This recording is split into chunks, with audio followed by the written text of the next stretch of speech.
Sophie Durocher. Passionnée, cultivée, rigoureuse. Elle n'est jamais à court d'arguments. Pour savoir et comprendre, Sophie Durocher. Alors, Maxime Martin nous surprend parce que sur l'affiche de son prochain spectacle qu'on va pouvoir voir en février 2025, il pose avec sa chienne, elle s'appelle Aura, et le titre de son spectacle, c'est Bon chien. Maxime, bonjour. Comment ça va? Ben moi, ça va bien, Maxime, parce que chaque fois que je te parle, tu me surprends tout le temps. T'es jamais là où on t'attend. Qu'est-ce que c'est ça, Bon chien? Ben, écoute, je vais quand même confesser que c'est pas moi qui ai trouvé le titre, mais tu vois, cette photo-là, je me tente pas de la regarder, par exemple. Mais en fait, en brainstormant, tu sais, moi, c'est Maude, mon bras droit, en fait, qui m'a appris un moment donné, puis elle m'a dit bon chien, puis je suis parti à rire. Puis je suis pas très jeu de mots dans la vie, ça me confronte rapidement. Mais ça restait, puis là, tu sais, je le testais avec du monde autour, puis je trouvais que ça disait tout ce que ça veut dire, que oui, on connaît les changements de ma vie, mais que Maxime Martin, tu sais, une fois qu'il est sur scène, est encore capable de s'exprimer, puis de grogner un peu, puis de mordre aux bonnes places, tu sais. Ouais, mais des fois, moi, je trouve en général que des fois, les humoristes ils jappent pas beaucoup. En tout cas, où ils jappent et ils mordent pas. Toi, t'es plus du genre je jappe et je mords ou je jappe et j'ai plus de mordant ou tu te situes où là-dedans? Dans le sens, est-ce que ça va faire mal ton spectacle en février? Je veux dire, c'est toujours ça va grincer les oreilles comme d'habitude, Bon. comme Maxime Martin, tu sais, OK. mais de toute façon, tu t'avais vu l'avant-dernier show aussi, Ben tu sais, oui. Maxime Martin va toujours rester du Maxime Martin, mais tu sais, J'aime je ça suis quand tu parles de toi à la troisième personne. Ben, écoute, qui ne parle pas de soi? Dans le Mais showbiz, t'as pas le choix.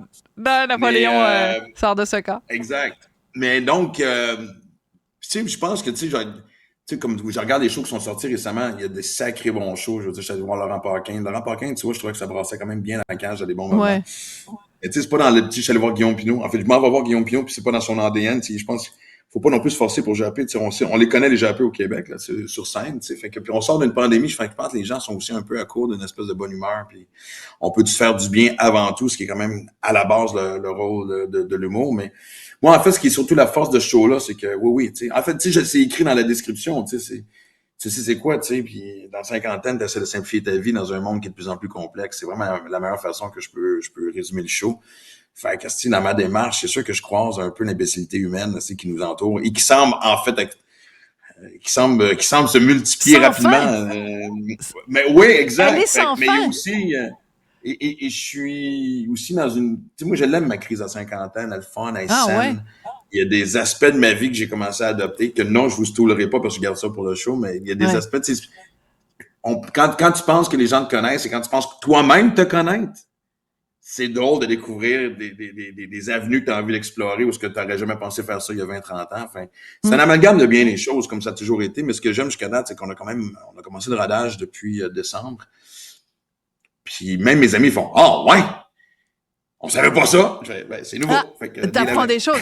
Mais donc, ça veut dire, c'est énorme ce que tu nous dis parce que, bon, on le sait évidemment, les humoristes, que vous faites du rodage pour tester, etc. Puis pas juste pour tester, mais aussi pour aller rencontrer les gens un petit peu partout au Québec. Donc, tu es en train de me dire que pour un spectacle qui va commencer officiellement en février 2025, tu as commencé à le roder en décembre 2023. Hey, c'est énorme quand même! Ben, c'est un luxe que j'ai pas souvent eu dans la vie. Fait que je suis Ouais. content de l'avoir parce que souvent, tu sais, ça se résumait à peut-être je te parle à peut-être une quinzaine, vingtaine de shows, mais c'est que de un, tu sais, quand t'es entre deux shows, ben, évidemment, tu fais des petites salles, tu sais, tu te promènes en région, tu participes à des festivals, whatever, tu sais, on trouve toujours une façon de rester sur scène.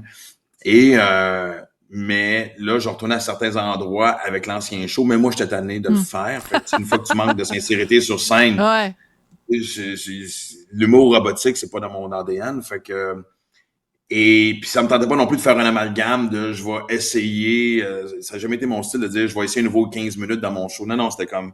Et la première fois, je l'ai fait au Rituel, qui est une petite place de rodage à Gatineau. Je suis arrivé feuille en main. Parce que je maîtrisais Oui. clairement pas. Ah ouais, ouais. Puis, Et les gens ont réagi comment? Les gens ont réagi comment quand ils comprenaient? Ben oui, en fait, c'est drôle parce que Mario Tessier avait fait la même affaire 2 mois avant. Fait que j'avais appelé Mario pour lui dire, puis Il dit, man, c'est génial. Puis le rituel est quand même reconnu comme un endroit quand même assez généreux dans ses rires. Fait que c'était vraiment une belle place pour me casser la glace. Puis, et là, tout était nouveau. Fait que, et là, depuis ce temps-là, puis c'est surtout que, je peux pas dire que j'ai un moment de panique, mais ça m'a pris du temps avant de trouver l'inspiration de ce show-là. C'est le 6e. Tu sais, j'ai des chums qui ont trouvé une façon d'écrire plus rapidement. Tu sais, je pense justement, je parlais de Laurent Paquin tantôt. Je regardais les shows qui sortaient, je faisais OK, tu sais, je sais pas, tu sais, je voulais pas écrire un show pour écrire un show. Je voulais trouver une voie différente parce que je pense que tu as une mission en tant qu'artiste de toujours surprendre ton public puis que ça ne soit pas du réchauffé. Ouais. De pas exploiter une certaine formule tout en restant soi-même aussi. Tu sais, les gens veulent pas que tu sois dénaturé. Puis ça m'a pris du temps, mais à un moment donné, écoute, c'est drôle à dire, c'est pendant un marathon en Écosse l'année passée. Je sais, ça fait super. Je suis allé m'inspirer pendant un marathon en Écosse. Non, mais aussi, en même temps, tu montres à tout le monde que t'es en forme, hein, Maxime Martin. Oh, je oui. courais, pof, pof, pof, Exact. je faisais mon petit marathon, pof! L'idée d'un spectacle m'est venue. J'adore ça. Ouais. En fait, c'est quelques jours avant, parce qu'on va te dire, je sais pas si t'as Ouais. déjà Mais, été en Écosse, mais c'est Maxime, un pays je veux- inspirant, pas à peu près, évidemment. Ah ouais, là, j'adore ça. Oui, c'est ça. Magnifique l'Écosse. Mais je veux quand même qu'on prenne le temps de parler de ta chienne Aura. Moi, je ne Ouais. savais pas que c'était une chienne d'accompagnement et je ne savais pas que c'est pour t'aider avec ton TDAH. La comprends-tu, la blague? t'aider avec ça. Ouais. Bon, bref. Et Bravo. ben, je suis surprise du nombre d'humoristes qui sont TDAH. Comme tu sais, l'été dernier, j'ai passé quand même un petit moment dans la jungle à faire l'émission que ta fille avait déjà faite, là, Sortez-moi d'ici. Exactement. Avec Phil Laprise, il en parle ouvertement, et Rosalie Vaillancourt aussi. Elle en parle dans son spectacle de TDAH.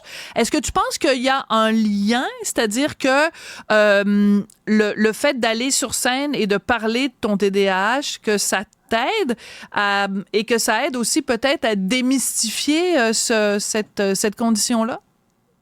Ben, en fait, c'est drôle parce que, tu sais, c'est tellement le mot à la mode, tu sais, on a l'impression que si on écoute les gens autour de nous, que 95% de la population est TDAH. À peu près, Comme oui. je dis en gag, il y a plus de monde qui sont TDAH aujourd'hui que de monde qui ont une gonorrhée des années 90, ça, fait que, Ce qui n'est pas peu dire. qui n'est pas peu dire, tu sais, c'était des années assez wild, mais, Qui a pris sa joke à petite part. comprimée de tétracycline?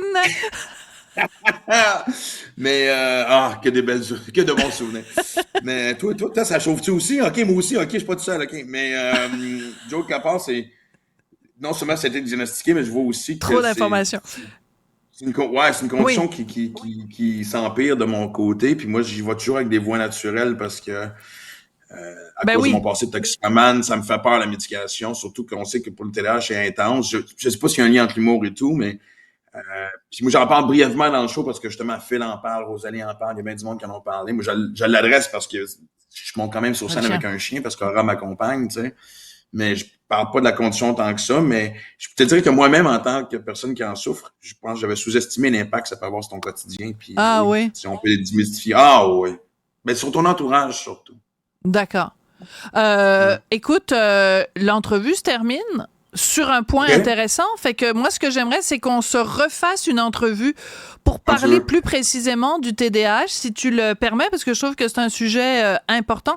Et l'aspect, justement, de l'impact sur les gens qui vous entourent, c'est important. Alors, c'est une promesse qu'on se fait, Maxime, au cours des prochains mois. Puis, on fera une entrevue TDAH. En fait, j'aimerais ça, à un moment donné, faire une émission au complet avec des gens qui ont le TDAH et qui pourraient échanger entre eux. On se ferait une table ronde. Je pense que ça serait extrêmement intéressant parce que c'est une réalité qu'on connaît encore trop peu. Merci beaucoup, Maxime, puis bonne chance avec Bon Chien en février 2025. Merci.